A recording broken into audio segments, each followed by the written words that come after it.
Hello दोस्तों, नमस्कार। मेरे YouTube चैनल में आप लोगों का स्वागत है। हम लोगों का चल रहा है अंतरराष्ट्रीय राजनीति में शीत युद्ध में हमारा यह दूसरा वीडियो है। पहला वीडियो शायद आप लोग देख चुके होंगे, अगर नहीं देखे हैं तो जाके देखिएगा जरूर। मोस्ट इम्पोर्टेंट उसमें ढेर सारे पॉइंट्स हैं जो एग्जाम की दृष्टि से बेहद महत्वपूर्ण है।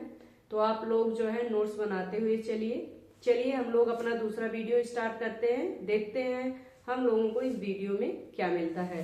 शीत युद्ध पर हमारा यह दूसरा वीडियो है। चलिए वीडियो स्टार्ट करते हैं, देखते हैं। शीत युद्ध एक वीडियो आ चुका हमारा, यह दूसरा वीडियो है शीत युद्ध पर। जरूर देखिएगा, नोट्स बनाते हुए चलिएगा। एग्जाम की दृष्टि से बेहद महत्वपूर्ण पॉइंट्स हैं, क्योंकि वही जो है हम पढ़ाते हैं जो मोस्ट इम्पोर्टेंट चीजें होती हैं। बहुत ज्यादा जो है विस्तृत ना हम उलझते हैं ना उलझाने की कोशिश करते हैं। जो चीजें पढ़ाते हैं बिल्कुल सटीक चीज पढ़ाते हैं और बिल्कुल आप जो है रिवीजन आराम से कर सकते हैं। तो चलिए वीडियो स्टार्ट करते हैं, देखते हैं।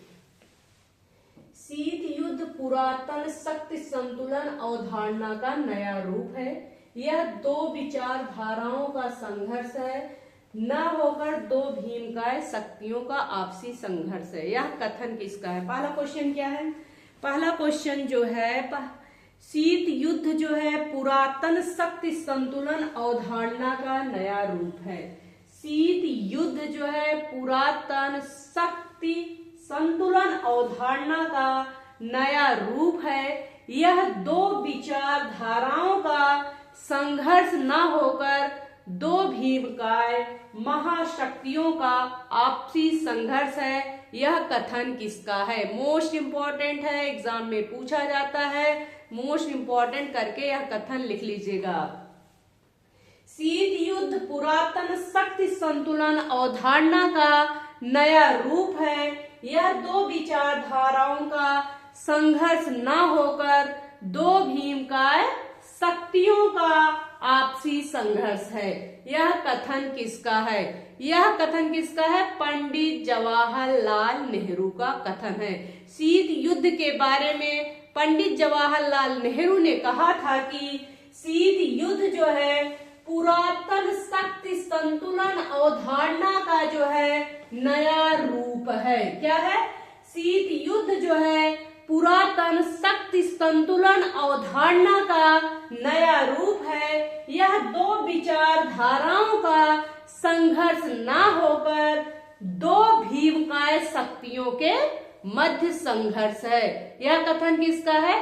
पंडित जवाहरलाल नेहरू का कथन है। आप लोग समझ गए होंगे। आगे बढ़ते हैं। लुई हाले एक विचारक है अंतरराष्ट्रीय राजनीति में। लुई हाले की जो पुस्तक है the cold war as history. पहला तो क्वेश्चन पूछा जाता है, the cold war as history जो है किसकी पुस्तक का नाम है? तो किसकी पुस्तक का नाम है? लुई हाले की पुस्तक का नाम है the cold war as history. The cold war as history पुस्तक का नाम किसका है? लुई हाले की पुस्तक है और यह 1967 में प्रकाशित हुई थी। कब प्रकाशित हुई थी? 1967 ईस्वी में यह प्रकाशित हुई थी। कब प्रकाशित हुई थी? 1967 ईस्वी में यह प्रकाशित हुई थी। लुई हाले की पुस्तक का नाम है the cold war as history. आप लोग समझ गए होंगे। मोस्ट इंपॉर्टेंट है, इसलिए बार बार रिपीट कर दे रहे हैं। आगे बढ़ते हैं। शीत युद्ध का उद्भव के दो महत्वपूर्ण मत। शीत युद्ध का जो उद्भव हुआ था उसके जो दो महत्वपूर्ण मत माने जाते हैं उस पर हम लोग चर्चा करते हैं। 1917 की, कब की? 1917 की बोल्शेविक क्रांति। 1917 की जो है बोल्शेविक क्रांति। कौन सी क्रांति? 1917 की 1917 की बोल्शेविक क्रांति। समर्थक कौन थे इसके? समर्थक थे आंद्रे फोंटेन। यही सारे क्वेश्चन एग्जाम में पूछे जाते हैं, बहुत ज्यादा उलझने की जरूरत नहीं है, क्योंकि जब आप अंतरराष्ट्रीय राजनीति की बुक खोलेंगे तो उसमें बिल्कुल आप उलझ जाते हैं। इसलिए क्वेश्चन जहां से पूछा जाए उस चीजों को पढ़ना जरूरी होता है। तो हम लोग उस चीज पर जो है पढ़ रहे हैं, उसी रास्ते पर चलने का जो है हम लोग प्रयास कर रहे हैं जहां से एग्जाम में क्वेश्चन पूछे जाते हैं। तो 1917 की जो है बोल्शेविक क्रांति और इसके समर्थक जो थे आंद्रे फोंटेन व लुई हाले। लुई हाले की पुस्तक का क्या नाम है? The cold war as history. Louis Halle की पुस्तक का नाम है। समर्थक कौन थे? आंद्रे फोंटेन व लुई हाले। प्रथम चरण कब से कब माना जाता है? प्रथम चरण 1945 से 1957। 1945 से 1957 यह क्या है? शीत युद्ध का प्रथम चरण 1945 से 1957। दूसरा हम लोग देख लेते हैं चर्चिल का फुलटन भाषण। शीत युद्ध का उद्भव दो मतों पर डिपेंड है। पहला मत कौन सा है? 1917 की बोल्शेविक क्रांति और इसके समर्थक थे आंद्रे फोंटेन व लुई हाले। दूसरा था जो है चर्चिल का फुलटन भाषण यूएसए, कहा? संयुक्त राज्य अमेरिका में। कहा? संयुक्त राज्य अमेरिका में।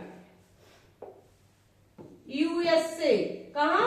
संयुक्त राज्य अमेरिका में 5 फरवरी 1946 ईस्वी को जो है चर्चिल का फुलटन भाषण हुआ था। चर्चिल का फुलटन भाषण अमेरिका में कब हुआ था? 5 फरवरी 1946 ईस्वी को हुआ था। चर्चिल का जो है फुलटन भाषण जो है संयुक्त राज्य अमेरिका में 5 फरवरी 1946 ईस्वी को हुआ था। और जो ये दो मत माने जाते हैं शीत युद्ध की उत्पत्ति का कारण माने जाते हैं। पहला जो है संपूर्ण यूरोप पर एक लौ आवरण छा गया है। स्वतंत्रता की दीप शिखा प्रज्वलित रखने तथा ईसाई सभ्यता की सुरक्षा के लिए यूरोप या यूएसए को गठबंधन जरूरी है। क्या जरूरी है? गठबंधन जरूरी है। किसने कहा था? चर्चिल ने अपने फुलटन भाषण में कहा था। क्या कहा था? 5 फरवरी 1946 ईस्वी को जो है इन्होंने कहा था कि संपूर्ण यूरोप पर एक लौह आवरण छा गया है। किसका कथन है? चर्चिल का। संपूर्ण यूरोप पर क्या छा गया है? एक लौह आवरण छा गया है। स्वतंत्रता की दीप शिखा प्रज्वलित रखने तथा ईसाई सभ्यता की सुरक्षा के लिए यूरोप या संयुक्त राज्य अमेरिका का गठबंधन जरूरी है। चर्चिल द्वितीय चरण में इन्होंने कहा था। द्वितीय चरण कब से कब माना जाता है? 1958 से 1961। द्वितीय चरण कब से कब माना जाता है? 1958 से 1961 में जो है चर्चिल ने कहा था। आप लोग समझ गए होंगे। आगे बढ़ते हैं। शीत युद्ध की प्रमुख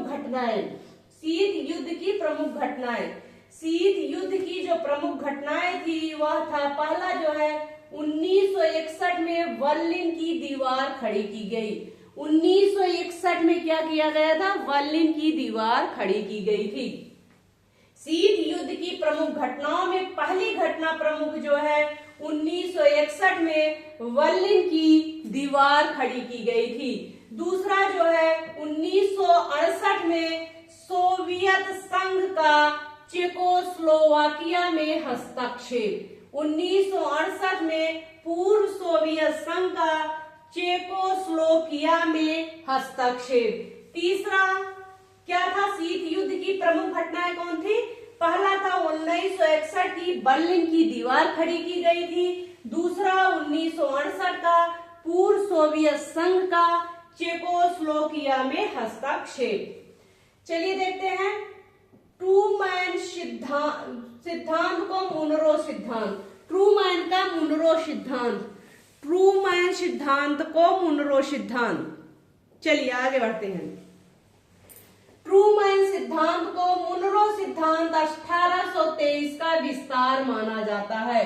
ट्रूमैन सिद्धांत को जो है मुनरो सिद्धांत 1823 का जो है विस्तार माना जाता है। मुनरो सिद्धांत के अंतर्गत अमेरिका लैटिन अमेरिकी देशों को आर्थिक सहायता दी थी। क्या हुआ था मुनरो सिद्धांत के अंतर्गत? मुनरो सिद्धांत के अंतर्गत जो है 1823 ईस्वी का विस्तार माना जाता है। मुनरो सिद्धांत के अंतर्गत अमेरिका जो है लैटिन अमेरिकी देशों को आर्थिक सहायता दी थी। किसको आर्थिक सहायता दी थी? लैटिन अमेरिकी देशों को जो है आर्थिक सहायता दी थी। आप लोग समझ गए होंगे। आगे बढ़ते हैं। 1823 ईस्वी में मुनरो सिद्धांत के अंतर्गत जो है अमेरिका फॉर अमेरिकन्स का नारा दिया गया था। मुनरो सिद्धांत के अंतर्गत अमेरिका फॉर अमेरिकन्स का नारा दिया गया था। उन्होंने कहा था कि दुनिया में जहां कहीं भी शांति भंग होगी, दुनिया में जहां कहीं भी शांति भंग होगी, आक्रमण होगा, यूएसए की सुरक्षा संकट में मानी जाएगी तथा यूएसए जो है इसे रोकने का पूरा प्रयत्न करेगा। यह किसका कथन है? पहले तो क्वेश्चन पूछा जाता है यह किसका कथन है। 1823 ईस्वी में मुनरो सिद्धांत के अंतर्गत मुनरो ने अमेरिका फॉर अमेरिकन्स बोला था। इन्होंने कहा था कि दुनिया में जहां कहीं भी शांति भंग होगी, आक्रमण होगा, यूएसए की सुरक्षा संकट में मानी जाएगी तथा यूएसए जो है इसे रोकने का प्रयत्न करेगा। यह कथन किसका है? यह कथन ट्रूमैन का है। किसका है? ट्रूमैन का है। आप लोग समझ गए होंगे। आगे बढ़ते हैं। Marshall plan, Marshall plan, Marshall plan 1948, Marshall plan 1948 साम्यवाद के प्रभाव को कम करने के लिए अमेरिका ने 6 पश्चिमी यूरोपीय देशों को आर्थिक सहायता दी थी। मार्शल प्लान के अंतर्गत 1948 ईस्वी में साम्यवाद के प्रभाव को जो है कम करने के लिए अमेरिका ने 6 पश्चिमी यूरोपीय देशों को आर्थिक सहायता दी थी। कितने देशों को आर्थिक सहायता दी थी? 6 देशों को आर्थिक सहायता दी थी। सर्वाधिक सहायता जो है ब्रिटेन को प्राप्त हुई थी। सर्वाधिक सहायता किस देश को प्राप्त हुई थी?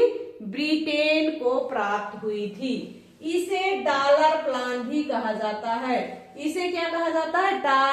डॉलर प्लान भी कहा जाता है। डॉलर प्लान किसको कहा जाता है? मार्शल प्लान को।